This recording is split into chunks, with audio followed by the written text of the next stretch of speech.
Michael is the type of director that you meet with. He was very specific on this film that he wanted it to be a certain look. Each character had an architectural style, and then also wanted it to be locations that you'd never photographed in Los Angeles before. When Michael contacted me on this project, on Heat, he said to me, I want you to rethink about Los Angeles. I want you to discover like you've never seen it before. Look at it like you've never seen it before. So I started going around at night, find different areas, taking pictures, showing different flavors. Take a look at this. Shoot this now. Shoot this. The beauty of Los Angeles. This is the freeway scene that actually leads up to where Pacino pulls De Niro over for the first time. What's great about Michael is that he allows you to go off on your own and trusts you that you spend a week or so just going and getting him choices. Come back and you have a meeting with him, usually once or twice a week, with Guzmano, the production designer, and you go through all of the folders. And what's great about Michael is that he comments on each folder. So he'll write on it that it's good, bad, NG, warm, and you then sort of keep them in piles, because what he'll do is a lot of times 6 months down the road, he'll say, well, remember that place that I saw? His mind is impeccable.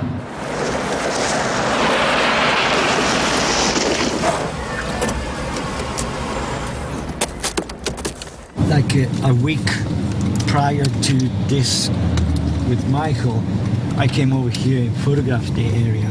So when he got here and he saw this yellow sulfur, he was all excited. So this is the world, you know, like you see that yellow mountain of sulfur over there? See, this is the world of Dogtown. See, it was all in here, all this area here. Now they're close to the traffic.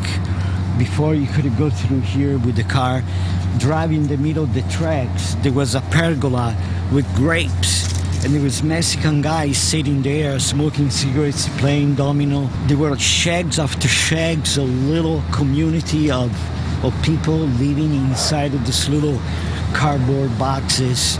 There was cockfights, there was dogfight. And way on the other side, it was this huge goat farm.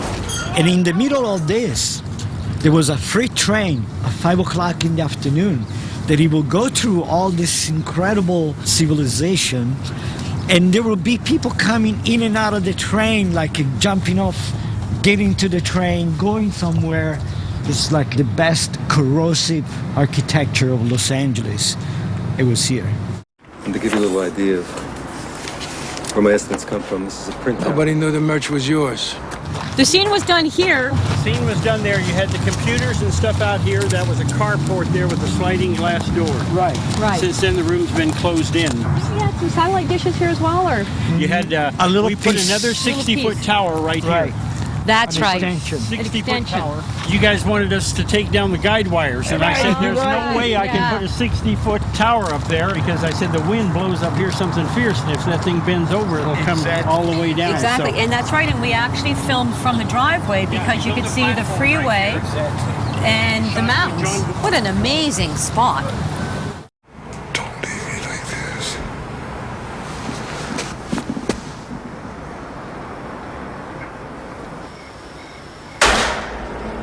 Look at the way this house is built.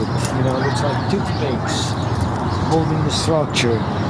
Something very special, you know, for Danny Trejo character. It was perfect, this house. I love this, the altitude. You know, there was something very peculiar about this house and stilt. And this whole area, this is like, you know, it's like the heart of East LA. There's only 3 or 4 hills, you know, and beautiful. Look at that downtown view. Looking west. It's beautiful. Incredible. Well, basically, when we moved in here, we knew this was the Heat house, and this was the room where the guy in the crew got shot, and he released who ratted him out. So we pulled up the carpet, and to our surprise, right here on this spot was the actual blood stain from the scene. A little piece of history of Heat right there under the floorboards.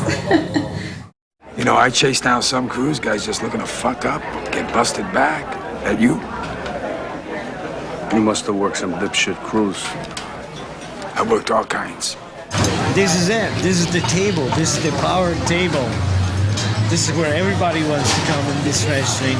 Since this was, to Michael, a very important moment, he actually wanted us to keep looking and looking and looking. And in Sure. fact, it was probably 2 days before we were actually scheduled to film here. Michael still hadn't chosen which location he wanted to shoot. And in fact, remember, Guzmano, the other choice, which what you came up with, was the little taco stand. The little stand by the side of by the the side of the freeway. with the flames coming out of that. Exactly. Yeah. So Michael went back and forth actually on either going to the taco stand or shooting here. I thought, they're driving at night in the freeway. Yeah. A little side, they got off the freeway, so let's have a bite to eat. So there was a rumor that they were here at separate times. And I think that more than I direct people to the bathroom here or have to say we don't take reservations for anything under 6, I have to tell people, no, they were here at the same time. They were together. It's a fact. It's a definite fact that the two of them were in that But scene. not only that, but also what that photograph there tells you. There you go. There we go.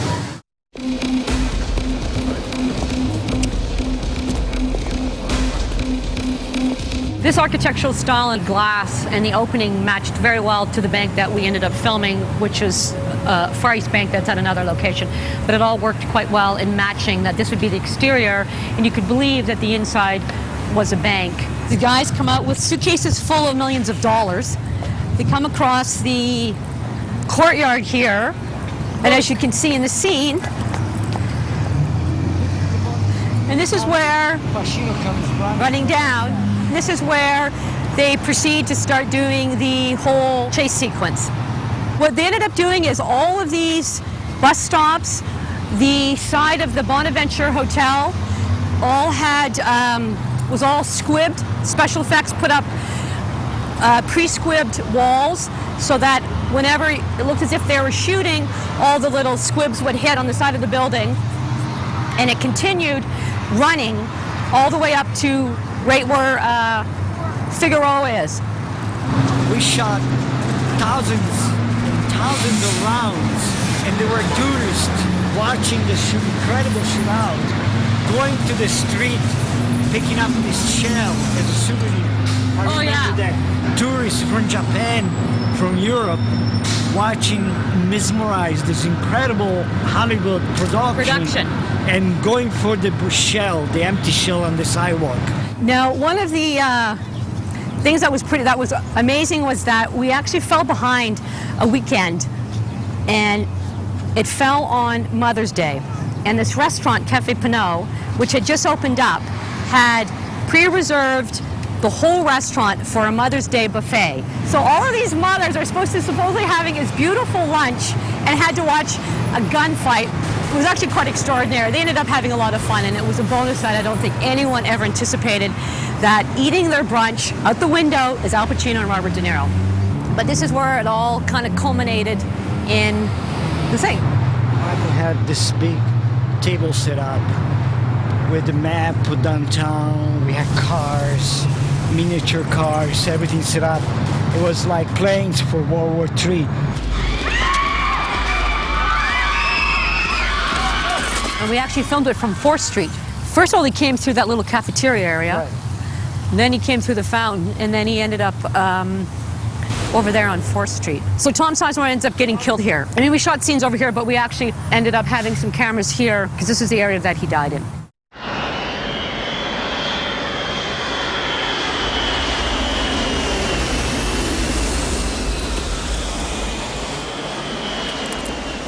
This is where we ended up doing the ending scene of the film, where it took us months and months of actually organizing it with LAX. Right. But what Michael found interesting here was, and because it was at night, was the lineup of all of the lights that actually in the radar system that guides the planes in, and being underneath the flight path. So the first night actually at LAX was on the runway scene where De Niro comes out of, I think it's the Delta Right, and it starts running across. We had to shoot that after midnight because that portion of the runway, I think it's 1,000 feet, It's an extension to the runway where they land 747s. And I think after midnight, there was a short window where we could use that portion of the runway. So we had a real 747. It was a Delta airplane. Right. And De Niro actually ran in front of the plane.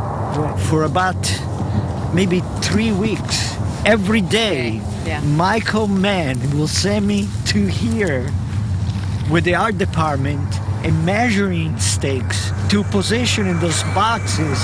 It was every day. It was Every day. different. It was an inch here, An inch there. here, an inch this way, 2 inches this way, to photograph the installation with those boxes. It was an To get it amazing. exactly perfect for Michael and to logistically set it up for the action with De Niro Pacino at the end. Right. So I think the logistic and the geography of take place in the story, and also the beauty of this location, which is, just think about it, two people running for their life under this jets landing and taking off, and the sound and all that it kind of surreal, and the end of it's like it coming to at the end of the road.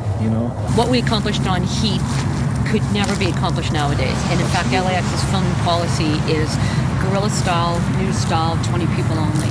Our access to the control tower, our access to this area right here would be completely against FAA regulations now and off limits, absolutely off limits. So I think that Heat probably will be the last film to ever shoot that kind of scope at probably In any any airport airport. in the world.